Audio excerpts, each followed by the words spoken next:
SRI में आपका स्वागत है। आज हम आपकी मुलाकात स्पाइन और pain consultant doctor Neeraj Jain से करवाने जा रहे हैं, जो दिल्ली से आए हैं। मैक्स हॉस्पिटल और बालाजी हॉस्पिटल में अपनी सेवाएं दे रहे हैं। पेन मैनेजमेंट क्या है और किस तरह से इन सब चीज़ों पर ध्यान दिया जा सकता है, आइए उन्हीं से जानते हैं। स्वागत है डॉक्टर हमारे इस कार्यक्रम में। Thank you. डॉक्टर, सबसे पहले पेन मैनेजमेंट की बात करें। लगातार आदमी पेन को इग्नोर करता है। पेन मैनेजमेंट क्या है, इसके बारे में ज़रा बताएं।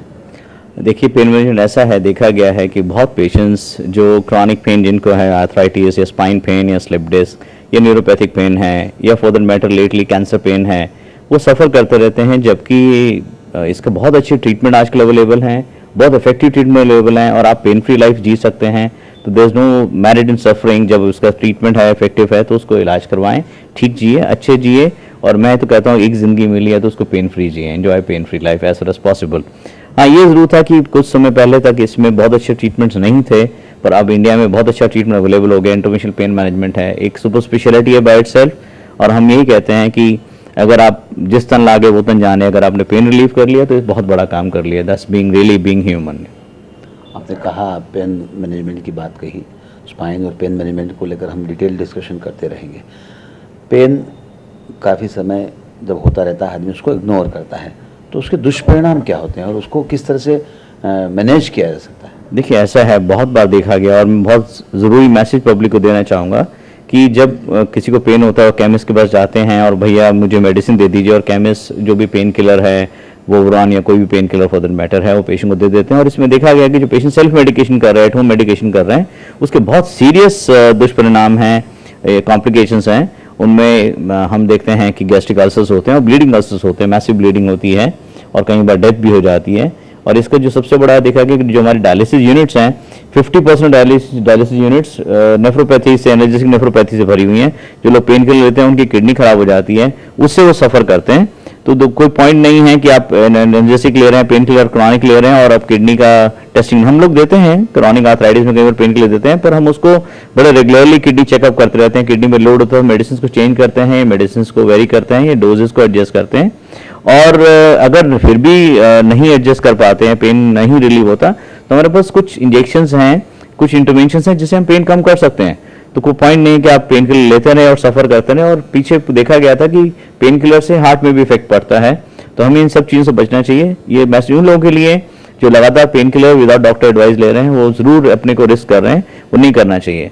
दूसरा एक और है कि अगर आप क्रॉनिक पेन में चले गए हैं, ट्रीटमेंट नहीं ले रहे हैं, वो भी अच्छा नहीं है। बहुत लोग देखते हैं कि दर्द है तो बर्दाश्त करना ही पड़ेगा, ज़िंदगी के साथ ही जाएगा। ऐसा नहीं होता, ट्रीटमेंट है, अवेलेबल है, उसको लीजिए।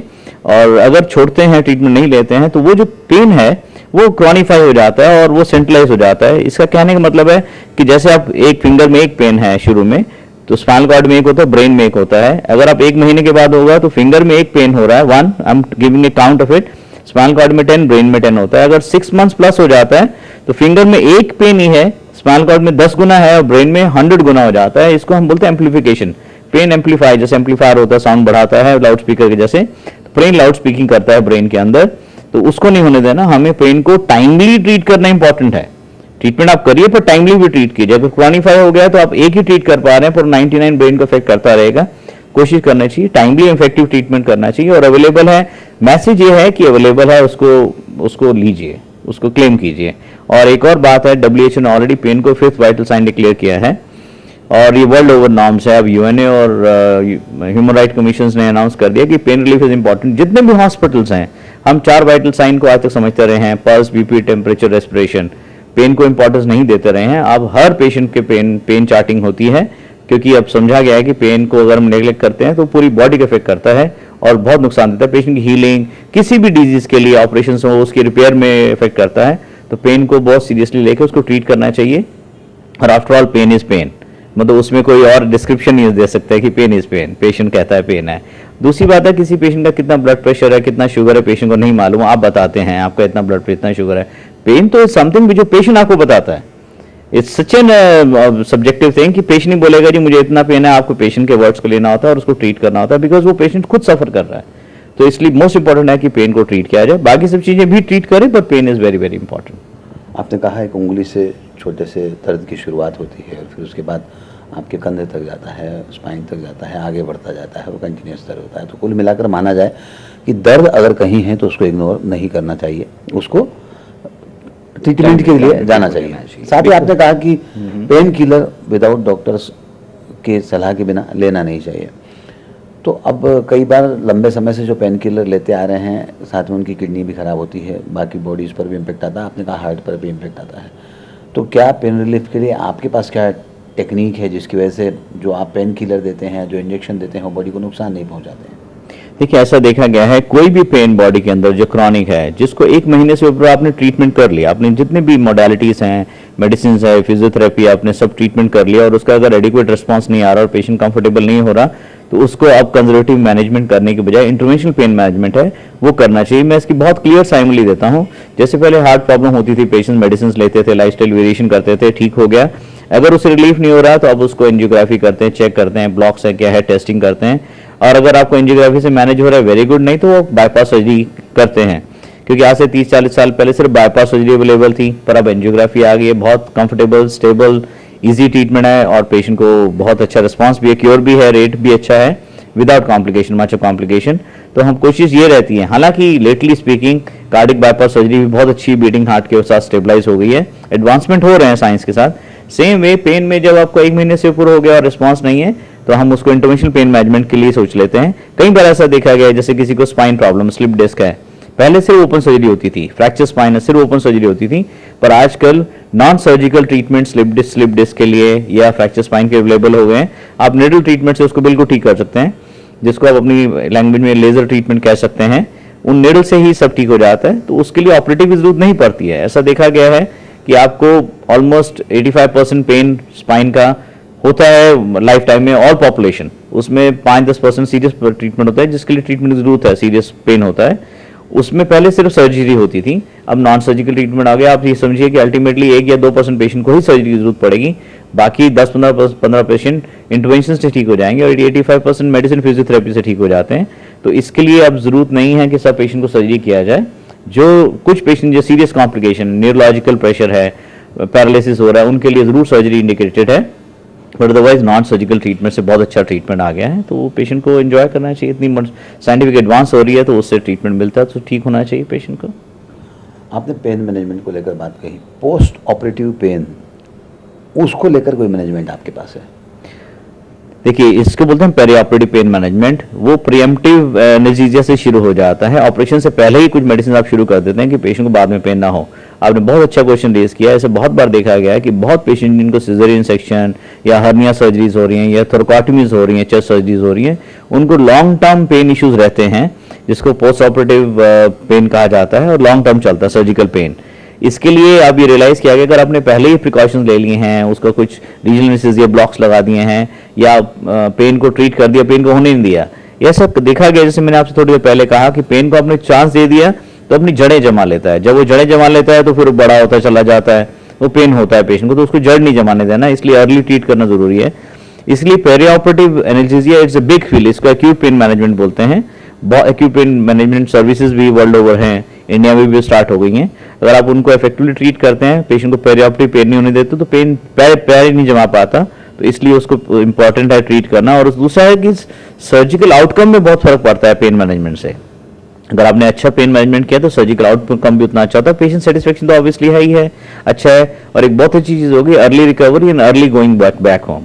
अगर आपने ठीक कर लिया टाइम से, पेन नहीं होने दिया, पेशेंट घर भी जल्दी चलता है। इसलिए डे केयर सर्जरी जितनी आ गई हैं या 1 डे ओवरनाइट स्टे सर्जरीज हो गई, इनका मेन क्रक्स है कि आप पेन मैनेजमेंट कर लिए, सर्जरी तो वही है और आपकी सर्जिकल एडवांसेस हो गया। पेन मैनेजमेंट का इशू था, लोग पेशेंट घर नहीं जाते थे, पेन होगा, आप पेन फ्री कर देते हैं तो patient can go back home और रिस्पॉन्सेज भी अच्छे हैं। अभी जो हम लगातार बात करते आ रहे हैं, मैंने आपसे पूछा था कि प्री, तो आपने बताया कि स्टार्ट के सर्जरी के पहले से ही मेडिसिन स्टार्ट हो जाती है। पोस्ट ऑपरेटिव सर्जरी में कई बार पेशेंट्स को दिक्कत बहुत ज़्यादा होती है, और मान लीजिए बाईपास सर्जरी अगर पेशेंट की गई है तो, या कोई हिप जॉइंट, नी जॉइंट या अन्य कोई पेट की सर्जरी की जाती है, तो पोस्ट ऑपरेटिव पेन की शिकायत पेशेंट ज़्यादा करता है। हालांकि आपने बात सही कही कि दोनों ही स्थिति में मैनेजमेंट किया जाता है। तो क्या आपके पास ऐसी कोई टेक्निक है जिससे पोस्ट ऑपरेटिव सर्जरी के पेन को एकदम मिनिमाइज़ किया जा सकता है? एक स्टडी किया गया वर्ल्ड ओवर जिसमें देखा गया, उन्होंने थाउजेंड्स एंड थाउजेंड्स पेशेंट्स से इंटरव्यू किया कि आपको सर्जरी का सबसे बड़ा फियर क्या है। तो पेशेंट्स में 90% पेशेंट बोला हमें हमारा सबसे बड़ा फियर है पेन। सर्जरी से नहीं डर है, पेन से डर लगता है हमको, सर्जरी से कोई डर नहीं लगता। तो वो surgery as it is anaesthesia में की जाती है, तो बोला पेन का इश्यू है, तो इसलिए बहुत इंपॉर्टेंट है कि इस फियर को कम किया जाए। बहुत लोग सर्जरी को अवॉइड भी इसी रीजन से करते हैं कि पेन होगा बहुत पोस्ट सर्जिकली। तो आजकल जैसे मैंने कहा मोडालिटीज आ गई हैं, एपिड्यूरल कैथेटर्स आ गए हैं, कंटिन्यूस इन्फ्यूजन्स आ गए हैं, दी पेशेंट कंट्रोल एनेस्थीसिया पंप्स आ गए हैं, और ड्रग्स भी एडवांसेस हो गई हैं बहुत अच्छी। पहले रेस्पिरेटरी डिप्रेशन होता था, अब नहीं होता है इतना, और पेन रिलीफ भी अच्छा है। ये सब हम बोलते हैं इसे कंबाइंड अप्रोच करते हैं, जैसे हम बैलेंस अप्रोच करते हैं, बैलेंस एनाल्जेसिया, और प्री ऑपरेटिव शुरू कर देते हैं। तो जब हम प्री ऑपरेटिव शुरू करके कंबाइंड अप्रोच यूज करते हैं, रीजनल एनेस्थीसिया प्लस मेडिसिन, तो रिस्पॉन्सेज बहुत अच्छे हैं, पोस्ट ऑपरेटिव पेन नहीं होता। कुछ कैथेटर्स को जैसे देखा गया है कि पेशेंट्स के साथ ही, जैसे नी रिप्लेसमेंट्स हैं वो फॉरेन कंट्रीज में या हिप में है, तो कुछ कैथेटर्स को पेशेंट्स के साथ घर भेज देते हैं, उसको बाद में निकाल दिया जाता है। Local catheters, wound catheters and all. हालांकि इन्फेक्शन का इशू इंडिया में रहेगा, बट फिर भी एक एनेस्थीसिया के लिए अच्छी टेक्निक है। तो कंबाइन करके इसलिए ये सब सर्जरीज डे केयर और even next day discharge possible हो गए, और पेन रिलीफ अच्छा है। पेशेंट्स को अब वो डरने की जरूरत नहीं है कि ऑपरेशन होगा पेन होगा, उसकी अब जरूरत नहीं रह गई है। आमतौर पर दिखाया जाता है कि जब पेशेंट दर्द की शिकायत करता है तो उसको पेन किलर दे दिया जाता है, और जैसा आपने अपनी बात की शुरुआत में ही कहा है कि पेन किलर से नुकसान काफ़ी होते हैं, पेशेंट को साइड इफेक्ट होते हैं लंबे समय से पेन किलर लेने में। तो ऐसी स्थिति में आप क्या सजेस्ट करते हैं कि जब सर्जरी का, आपने ये बात भी बहुत अच्छी उठाई और अच्छे से कही कि पेशेंट को सबसे ज़्यादा दिक्कत जब होती है वो दर्द की होती है, सर्जरी से नहीं डरता है, तो ऐसी स्थिति में क्या सजेस्ट करते हैं, और जो डॉक्टर्स पेशेंट को ट्रीट करते हैं उनके साथ और पेशेंट को क्या सलाह देते हैं आप? देखिए, जैसे मैंने कहा कि सर्जरी एडवांसेस हो रही हैं एनेस्थीसिया के साथ साथ, तो इसमें एनेस्थीसिया का इंटीग्रल कंपोनेंट है पेन मैनेजमेंट। पेन मैनेजमेंट जैसे अभी मैंने कहा, एक एक्यूट पेन मैनेजमेंट है पेरी ऑपरेटिव, एक है chronic pain management. Chronic pain management अपने आप में एक सुपर स्पेशलिटीज़ हो गई हैं, वो सेपरेट क्लिनिक, पेन क्लिनिक्स हैं। और जैसे कहा कि वर्ल्ड ओवर इंपॉर्टेंट है कि pain relief is human right, already declare हो गया है, पेन फ्री लाइफ जीना आपका हक है। और मैं कई बार कहता हूँ birth is my freedom is my birth right, so pain relief is my human right. उस इश्यू को लेके अब पेन क्लिनिक्स की इंपॉर्टेंस है। कोई भी हॉस्पिटल की लाइसेंसिंग होगी, मल्टी स्पेशलिटी हॉस्पिटल की, जब तक उसमें पेन क्लिनिक नहीं होगा उसकी लाइसेंसिंग नहीं होगी। लाइसेंस के लिए पेन क्लिनिक होना मस्ट हो गया। NABH एक्रेडिटेशन उस हॉस्पिटल को तभी मिलेगा जब उसके पास पेन क्लिनिक होगा। तो आप इससे समझ सकते हैं पेन क्लिनिक की कितनी इंपॉर्टेंस है। और जैसे मैंने आपको शुरू में कहा कि पेशेंट का मोस्ट सब्जेक्टिव सिम्टम पेन है। इसी का मैं दूसरा एग्जाम्पल भी लेना चाहूंगा। जैसे कैंसर पेशेंट्स हैं, एडवांस कैंसर होता है, बहुत बार सब ट्रीटमेंट कर लिया आपने, सर्जरी, कीमो, रेडियो सब कर लिया, पेशेंट को रिलीफ नहीं है and patient has to die. It is written कि हाँ अभी डेस्टिनी फिक्स है, पेशेंट को 1 या 2 महीने बचे हैं। फिर ये देखा कि जितने भी एडवांस कैंसर्स हैं उसमें 80-85% पेशेंट्स को बहुत सीरियस पेन होता है और अनटॉलरेबल पेन होता है। उसके लिए हमारे पास ट्रीटमेंट्स अवेलेबल हैं, पहले नहीं थे, पेशेंट सफर करता था, रिलेटिव्स भी क्राई करते थे, और हम we are only sympathy to do. No, we don't have to sympathise, we can treat these patients. Sympathy की जरूरत नहीं है उनको ट्रीट करें, इफेक्टिवली ट्रीट करें और उनको bring them back to life. पहले हमारे पास जो मेडिसिन थी उसमें सिडेशन, इतना हैवी सिडेशन था कि पेशेंट का मेडिसिन थी 7 दिन बेहोश पड़ा है। अब पेशेंट जो डेथ से पहले डिस्कनेक्ट हो जाता था फैमिली से, 1-1 महीना पहले से उनको मेडिसिन स्टार्ट कर देते। पेशेंट से 1 महीने से बात नहीं हुई, रिलेटिव्स कहते डॉक्टर साहब 1 महीने से बात नहीं हुई, पेशेंट तो सो ही रहा है, बात क्या करें हम। Now you can treat these patients और इनका पेन ठीक कर सकते हैं। हमारे कुछ अच्छे बहुत इफेक्टिव इंजेक्शन आ गए हैं कि आप उससे इंजेक्शन लगा के पेशेंट का पेन ब्लॉक कर देते हैं, पेशेंट वही चल रहा है। मेरे साथ ऐसे बहुत बार हुआ है कि पेशेंट्स के पेन रिलीफ हुआ, जैसे कार्सिनोमा लंग था, लंग का कैंसर था और पेशेंट को पेन रिलीफ किया, तो पेशेंट का पेन रिलीफ का फर्स्ट क्वेश्चन, डॉक्टर साहब मेरा CT स्कैन रिपीट कराइए। वो पूछा क्यों स्वामी साहब क्यों? मिस्टर स्वामी बोलते हैं कि मुझे लगता है मेरा कैंसर ठीक हो गया। तो that's the beauty of treatment, patient को लगता है उसका कैंसर ठीक हो गया। अब ये हम अलग बात है कि उसका कैंसर अपनी जगह है, वो ट्रीटमेंट अपनी जगह है, हमने सिर्फ उसका पेन रिलीफ किया, तो पेशेंट को इतना कॉन्फिडेंस बिल्ड हो जाता है at least patient is back to life, अपनी फैमिली के साथ कुछ दिन पास कर सकता है। और एडवांस कैंसर में मोस्टली पेशेंट हॉस्पिटल में पड़े रहते हैं महीना, लास्ट के 1-2 महीने मतलब घर भी नहीं जा सकते, इतना पेन है, मैनेज भी करना मुश्किल हो जाता है। तो एटलीस्ट जैसे आप इन लोगों का पेन मैनेज करते हैं, they want to go back to their roots. वो लोग अब चाहते हैं हम अपने गांव जाना चाहेंगे, अपने घर में, अपनी फैमिली में जाना चाहते हैं, which is very much logical, very much right. आपको पेन रिलीफ हो गया, वो घर जाना चाहेंगे, हॉस्पिटल केयर की जरूरत होगी तो हॉस्पिटल में आते हैं, अदरवाइज वो हॉस्पिटल में ही पड़े रहते थे हर टाइम। और पेन में मतलब the worst part is pain relief. अब पेन रिलीफ से ये इफेक्टिवली पॉसिबल हो गया है। तो हम चाहते हैं कि सब लोग की लाइफ अच्छी जिए, लंबी जिए, पर जो लिखा है वो एटलीस्ट क्वालिटी लाइफ होना चाहिए. When we can't add days to life, at least we start adding life to days. That's the whole idea. Pain consultant की कमी है देश में, ऐसा माना जाता है, और उसको लेकर क्या कहते हैं, क्या इस फील्ड को अब ज़्यादा इम्पोर्टेंस मिलने लगा? जैसे आपने कहा कि अब हॉस्पिटल के लाइसेंस में पेन क्लिनिक का होना ज़रूरी है, इसको लेकर क्या कहते हैं? आप इसकी वर्किंग बॉडी से भी जुड़े रहे हैं. हाँ, नहीं, I am representing India in many world forums. मैं 2005 वाज इन ऑस्ट्रेलिया सिडनी में, 2008 Glasgow, 10 I was in Montreal, 12 I was in Miami, 14 I was in Netherlands. World congresses जितनी भी हैं, last 5 I have attended all of them. और हम India, I am representing India there. एक अच्छा है कि एक बात समझ आनी शुरू होगी लोगों को कि पेन मैनेजमेंट हो सकता है, पेन का ट्रीटमेंट हो सकता है. जब नहीं था तो नहीं था, जब है तो उसको हम क्यों नहीं उसको यूज़ करें, उसको एक्सप्लॉइट करें. द आइडिया इज़ कि पहले लोग इतना डिमांडिंग नहीं थे. जैसे मैंने कुछ देर पहले कहा, कुछ लोग था सफ़र कर रहे हैं तो सफ़र करते रहते थे, इसको बियर करना है, कुछ हो तो सकता नहीं है, अब इसको बर्दाश्त करना पड़ेगा. अब वो बात नहीं रही है.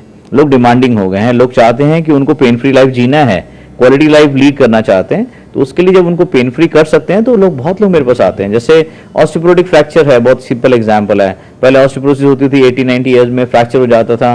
बहुत पुराना एग्जांपल देता हूं, हिप में फ्रैक्चर होते थे, लोगों को टांग बांध के 6 महीने लिटा दिया जाता था.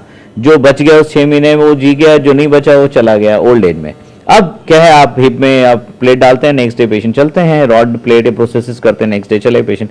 सेम वे स्पाइन फ्रैक्चर में ऐसा होता था कि जिसको स्पाइन फ्रैक्चर 3 महीने के लिए डाल दीजिए, जो ठीक हो गया हो गया. अब ओल्ड एज में 3 महीने आप किसी पेशेंट को बिस्तर में लगा दे तो वो डिटोरेट ही होता है, अच्छा होना पॉसिबल ही नहीं है. कि ऑस्टियोपोरोसिस की बढ़ती है और 1 से 2 से 3 मैंने 6 फ्रैक्चर होते देखे हैं. और एक ऐसे एक पेशेंट में 6 फ्रैक्चर थे, मैंने उनको सीमेंट किया, विच वॉज वर्ल्ड रिकॉर्ड. 2010 में आई डिड इट. 2012 में मियामी मैंने प्रेजेंट किया था उस केस को. वो 6 लेवल एक साथ किसी ने उससे पहले नहीं किए थे. तो ऐसा देखा गया है कि जब उनको ट्रीट करते हैं उसके बाद पेशेंट तीसरे दिन चल रहा है. दिस पेशेंट जिसकी मैं बात कर रहा हूँ 6 फ्रैक्चर, जबकि 3 महीने से बिस्तर में था. अदरवाइज किसी को फ्रैक्चर हो तो एक क्विक ट्रीटमेंट हमारे पास लाएं. आप उसको निडल डाल के सीमेंट डालते हैं, जैसे हम नॉर्मली सीमेंट कहते हैं, सीमेंट डालते हैं, बोन सीमेंट, और विद इन 10 मिनट्स हार्ड हो जाता है और पेशेंट वॉक्स बैक होम. पेशेंट हमारी ट्रॉली से चल के जाता है. जो पेशेंट स्ट्रेचर से टेबल पे टर्न होकर लेट नहीं पाता, मतलब लेटे लेटे टर्न नहीं कर पाता, वो पेशेंट चल के चला जाता है आधे घंटे के अंदर. तो एक बहुत ही बढ़िया ट्रीटमेंट है. इशू है कि कितने लोग को अवेलेबिलिटी है. इसके लिए हम ट्रेनिंग डॉक्टर्स आते हैं ऑल ओवर वर्ल्ड से, मेरे पास डॉक्टर आते हैं, इंडिया के डॉक्टर्स भी आते हैं. एवरी 6 मंथ्स 4 to 6 मंथ्स मैं एक ट्रेनिंग कोर्स करता हूँ, जो लोग सीख के जाते हैं. मेरा एक पैशन है या मेरा एक मिशन है कि अच्छा जो मैं अच्छा कर सकता हूँ मैं करूँ, बाकी लोग भी लगें. एक अकेले से नहीं हो सकता, सब काम सबको मिल के करना होगा. तो आई एम ट्राइंग टू, जितने दिए जलेंगे उतनी रोशनी होगी. तो कोशिश यही है कि जितने लोग ठीक कर पाएँ, जितने लोग मिल के अच्छा कर पाएँ, करें. सही बात है, जितने दिए होंगी उतनी रोशनी होगी. डॉक्टर नीरज जैन इस बात को लेकर कटिबद्ध हैं कि आने वाले समय में पेन कंसल्टेंट की संख्या देश में बढ़े. वे देश का रिप्रेजेंटेशन कई सारे दूसरे देशों में जाकर वर्ल्ड कॉन्फ्रेंस में करते आए हैं. फिलहाल वक्त हो चला एक ब्रेक का. ब्रेक के बाद फिर हाजिर होंगे, बातचीत का सिलसिला जारी रहेगा. तब तक बने रहिए SR टाइम के साथ.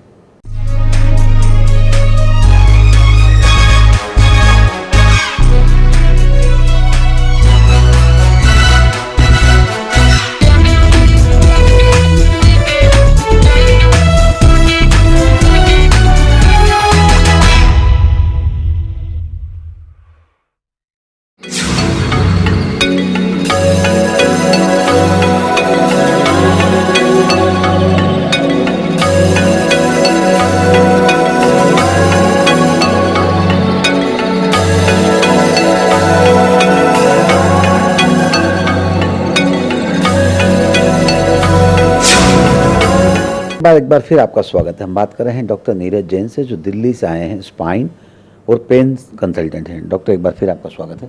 डॉक्टर, स्पाइन की मैं बात करना चाहता हूं. हमने पहले फेज में ब्रेक के पहले बात की थी पेन को लेकर, पेन मैनेजमेंट को लेकर बात की थी. स्पाइन पर काफ़ी सारी समस्याएं होती है और कई बार ये माना जाता है कि स्पाइन सर्जरी आदमी डर कर नहीं करवाता है कि इसके बैड इफेक्ट्स भी हो सकते हैं.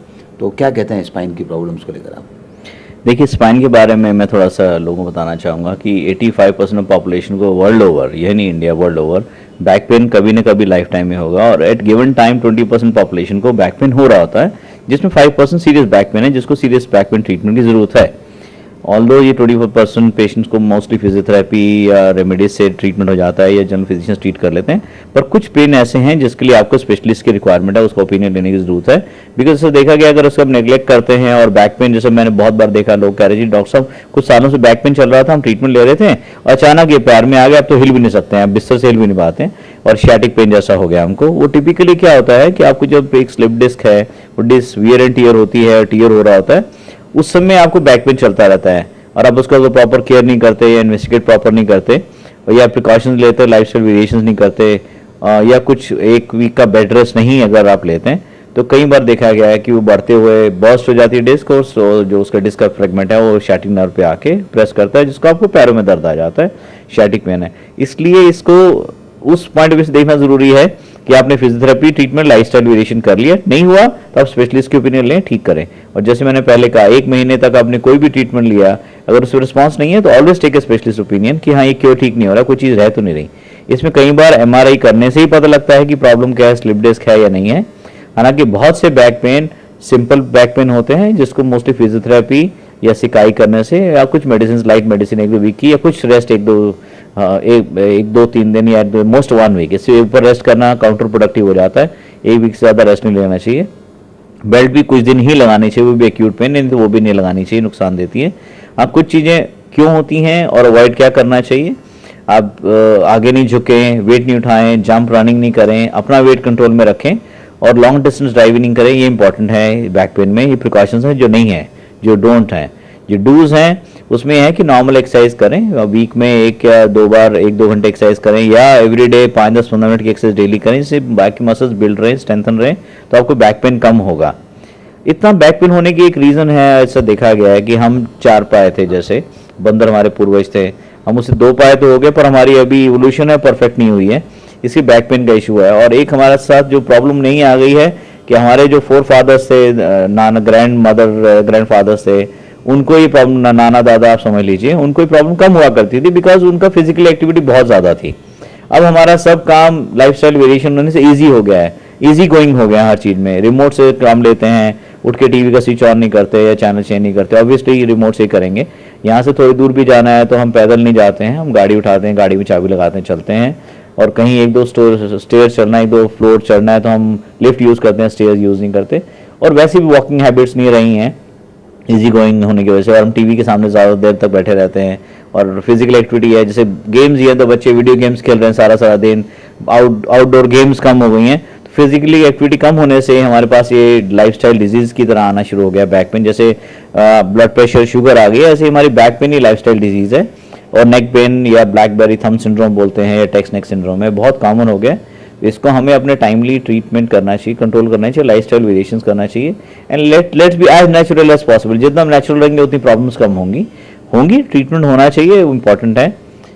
जैसे आपने पूछा कि पहले ट्रीटमेंट मेडिसिन से लेते थे और अब नहीं ठीक होता है तो क्या करना चाहिए। आजकल पहले सर्जरी हुआ करती थी, पर सर्जरी इतनी एडवांस मोडालिटी है और इतनी डिमांडिंग भी है on part of surgeon and patient कि उसमें कॉम्प्लिकेशन रेट भी हैं, इश्यूज भी हैं बहुत, और अवॉइडेबल है। बेस्ट पार्ट इज अवॉइडेबल है। सर्जरी अवॉइड होती है और नॉन सर्जिकल ट्रीटमेंट आ गए हैं, जिसको इंटरवेंशनल पेन मैनेजमेंट बोलते हैं, तो हमारी स्लिप डिस्क हो गई या फ्रैक्चर स्पाइन हो गया, ये सब हम सर्वाइकल हो, लंबर हो, इन सब का ट्रीटमेंट आज की डेट में बहुत अच्छा आ गया। तो अब या टेल बोन हो गई, तो इनका ट्रीटमेंट है हमारे पास। हमें ज़रूरत नहीं है कि हम सर्जरी के लिए डायरेक्ट जाएँ, पहले इन्हीं को ट्राई करना चाहिए। अगर नहीं सक्सेस होता है तो डेफिनेटली सर्जरी ऑप्शन है ही है, जो करना चाहिए अगर रिक्वायर्ड है तो। आपने कहा कि बेल्ट जो है वो एक लंबे समय तक नहीं बांधा रखा जाना चाहिए, लेकिन कई बार देखने में आता है कि आमतौर पर जो पेशेंट जिनको बैक एक होता है या सर्वाइकल स्पॉन्डिलोलाइटिस होता है, वो दोनों ही स्थिति में पेशेंट बेल्ट का या कॉलर पे जो गर्दन पर जो एक नी बेल्ट होता है उसका उपयोग करता है। तो फिर ऐसी स्थिति में क्या पेशेंट को कंटिन्यूस आगे संभावना उस पेन को बढ़ने की रहती है? देखिए, जैसे मैंने आपसे बयान किया है, जो क्रॉनिक पेन हो गया, इसका मतलब उस पेशेंट को जो बेल्ट कंटिन्यूस पहन रहा है, इसका मतलब है वो ठीक नहीं हो रहा है। 1 मंथ का कंजर्वेटिव ट्रीटमेंट से ठीक नहीं हुआ, आपने 1 महीना बेल्ट पहन लिया, ठीक नहीं हुआ, आपको स्पेशलिस्ट का ओपिनियन लेना ही होगा। उसका सिंपल रीज़न है क्योंकि वो पेन इनक्यूरेबल है और आप उस पेन के साथ जी रहे हैं, चल रहा है, जबकि हमारे पास उसकी डायग्नोसिस करके और उसका क्यूरेटिव मैनेजमेंट है, हम उसको ठीक कर सकते हैं, तो क्यों फिर बेल्ट पहने। दूसरा, बेल्ट पहनने का जो 1 महीने के बाद एक काउंटर प्रोडक्टिव इफेक्ट है या नेगेटिव इफेक्ट है, वो ये रहता है कि बेल्ट पहनने से आपकी मसल्स और वीक हो जाती हैं। ऐसा देखा गया, अगर आप 1 महीने के बाद बेल्ट पहन रहे हैं तो आपकी मसल्स बाद में और वीक होगी और जो हमारी मसल्स की जो सपोर्ट है वो चली जाती है। कुछ देर पहले मैंने कहा exercise the best treatment posture बहुत इंपॉर्टेंट है। आप अपने पोस्चर कंट्रोल रखिए।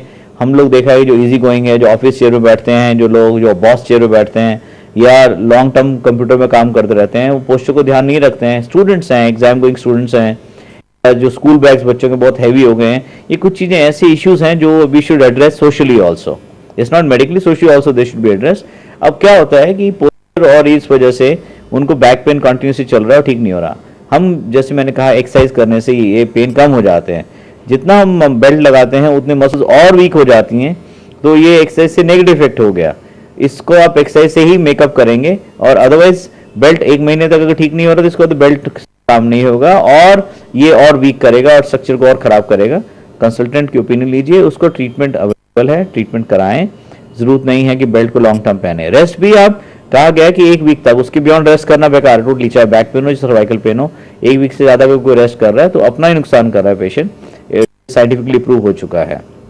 ट्रैक्शंस हैं, बेल्ट्स हैं, ये सब कुछ टाइम के लिए हेल्पफुल है। एक्यूट फिनोमेना में जैसे कुछ चोट लग गई, आपको एक्यूट फिनोमेना हो गया या वेट उठा लिया वजह से दिक्कत हो गई या लॉन्ग ट्रैवल कर लिया तो कुछ दिन के लिए ठीक है, उसके बाद नहीं। और बहुत लोगों को शायद नहीं मालूम है और जैसे आपने कहा कि बहुत देर तक लोग बेल्ट पहनते हैं, क्योंकि अब ये ट्रीटमेंट न्यू ट्रीटमेंट्स हैं, ये सब जगह पहुंचे नहीं हैं, लोगों को अवेयरनेस नहीं है। तो जितने लोगों को पता लगेगा, जितने डॉक्टर्स इसको ट्रीट करेंगे, जैसे मैंने कहा आप जितने डॉक्टर्स ट्रेन उसको ट्रीटमेंट को दे रहे हैं, वो सर्विसेज अवेलेबल हो रही हैं, वो इंडिया ओवर, वर्ल्ड ओवर तो है ही, वेस्टर्न वर्ल्ड, ईस्टर्न वर्ल्ड में पुअर है, अब ये शुरू हो गया है। इंडिया में काफ़ी अच्छे सर्विसेज हैं, जैसे कुछ देर पहले का ट्रेनिंग कोर्सेज देखे और डॉक्टर्स भी ट्रेन हो रहे हैं। तो जितने डॉक्टर्स इसको सर्विसेज को देंगे, पेशेंट्स को बेनिफिट मिलेगा, ऑब्वियसली उन लोगों को सफर करने की जरूरत नहीं है। सही कहा। एक चीज़ महत्वपूर्ण डॉक्टर साहब से बातचीत में आई है कि अगर आप लंबे समय से बेल्ट पहन रहे हैं तो ध्यान रखें वो कोई एक परमानेंट इलाज नहीं है, उससे आपकी नसें कमज़ोर होने की संभावना बनी रहती है, जैसा डॉक्टर ने बताया। साथ ही अगर आपको पेन है तो उसको प्रॉपर ढंग से स्पेशलिस्ट को दिखाएं, उसको क्लियर करवाएं, तो आपको फ़ायदा तुरंत पहुंचने की संभावना बनती है। डॉक्टर, कैंसर के जो पेशेंट्स होते हैं उनको दर्द की काफ़ी समस्या होती है, उनकी लाइफ को इम्प्रूव करने के लिए आपने कुछ प्लान, कुछ है ऐसी चीज़ जो वो पेशेंट कम से कम क्वालिटी लाइफ तो जी पाए, दर्द रहित जीवन तो जी पाए जब तक जिए वो? बहुत ह्यूमन क्वेश्चन उठाया ये बहुत आपने। ऐसा देखा गया है कि जो जितने भी एडवांस कैंसर्स हैं, कोई भी कैंसर हो जब एडवांस हो जाता है, उस लास्ट 1-2-3 महीने की लाइफ बचती है, उसमें 80 to 85% पेशेंट्स को pain is the major most and sometime the only issue, कि सबसे ज्यादा, क्योंकि पेन ऐसी चीज है जो बर्दाश्त करना पड़ता है, उनकी बॉडी के साथ हो रहा है। जैसे मैंने कुछ कहा ब्लड प्रेशर, शुगर क्या चल रहा है नहीं पेशेंट को मालूम है, तो पेन ऐसे पेशेंट महसूस कर रहा है, ये ऐसी चीज है, उसके लिए बहुत जरूरी हो जाता है इसको पेन फ्री किया जाए। अच्छा, ये सब बहुत बार होता है कि पेशेंट को मालूम है कैंसर है, पेशेंट को ये भी मालूम मेरी लाइफ लिमिटेड है, पर पेशेंट पेन को बर्दाश्त कोई भी नहीं कर सकता, वो बर्दाश्त नहीं कर पाता। अपन को एक छोटा मच्छर भी काटे तो हम कैसे उसमें पेन हो जाता है, और मच्छर उड़ भी जाए तो पेन चलता रहता है। तो बेचारे इतने पेन में तड़प रहे होते हैं जानने के बावजूद कि उनकी लाइफ लिमिटेड है। तो हमारी कोशिश होनी चाहिए कि उनके पास जो भी जितना टाइम बचा है हम उनको अच्छी क्वालिटी दें, हम उनको अच्छा सा लिविंग दें और उनकी फैमिली की क्वालिटी अच्छी करें। क्योंकि ऐसा देखा गया कि जो भी पहले की मेडिसिन थी, पेन किलर से, वो बहुत स्ट्रॉन्ग पेन है, सेडेशन भी बहुत था उनमें, नींद भी बहुत आती थी, पेशेंट 7-7 दिन बेसुध पड़े रहते थे। जबकि बहुत अच्छे ट्रीटमेंट से, आप सिंगल इंजेक्शन से टोटल पेशेंट का pain relief 3 month to 3 year के लिए रिलीफ कर सकते हैं। एक इंजेक्शन से 3 महीने से 3 पेशेंट का पेन कम हो जाता है। अगर ऐसी कोई चीज कर के पेन कम कर देते हैं और पेशेंट अपनी फैमिली के साथ अच्छे से टाइम पास कर सकता है, तो अब मेरा ख्याल है इससे बड़ा आप इंसानियत का काम कोई नहीं है। और जहां तक हो सके करना चाहिए, अवेलेबल है ट्रीटमेंट, अच्छे ट्रीटमेंट। और इसकी एक और बात है, हेड टू टो, सिर से लेके पैर के लिए ये ट्रीटमेंट, कोई भी कैंसर हो बॉडी का, इसकी अवेलेबिलिटी है। चाहे मुंह का कैंसर है, चाहे सर्वाइकल कैंसर है, गॉल ब्लैडर है, इंटेस्टाइन है, लंग का बहुत कॉमन है, इन सब के अंदर ट्रीटमेंट के अंदर इस पॉसिबिलिटीज रहती हैं और हम इसमें अच्छा ट्रीटमेंट से दे देते हैं। और जैसे आपने बहुत अच्छा कहा कि 1 life to live it pain free, और जब हम पेशेंट के दिन नहीं बढ़ा सकते, भाई उसकी लाइफ लिमिटेड है, तो when you can't add days to life, at least start adding life to days. हम वो दिन तो उसके अच्छे कर सकते हैं जितने उसके दिन बचे हैं। ये हमारी ड्यूटी है और हमारा पैशन है, और सब लोग की एक ह्यूमन ड्यूटी समझिए, इंसानियत का नाता समझें, ये ज़रूरी बनता है हम सब की तरफ से। मैं मैसेज देना चाहूँगा जितने डॉक्टर्स हैं जो लोग इसको रिलीफ दे सकते हैं, कर सकते हैं, करना चाहिए। पेशेंट को पेन में पेशेंट से रोज दर्द से वो नहीं है, जिस दिन मौत आनी है उस रोज क्यों मरे पेशेंट, तो अगर हो सके तो अवॉइड करना चाहिए। हमारा वक्त बहुत कम है, बातें बहुत सारी करने की है डॉक्टर नीरज जैन साहब से, और इतनी सारी चीज़ है, इतनी वास्ट फील्ड है कि हमारे लिए ये वक्त काफ़ी नहीं है, लेकिन फिलहाल वक्त हमें और आगे जाने की इजाज़त नहीं दे रहा है। डॉक्टर, आपने हमसे बातचीत की, बहुत बहुत शुक्रिया। Okay, thank you. आज के इस एपिसोड में बस इतना ही। अगले एपिसोड में आपसे फिर मुलाकात होगी, तब तक के लिए जोशी को दीजिए इजाज़त। नमस्कार।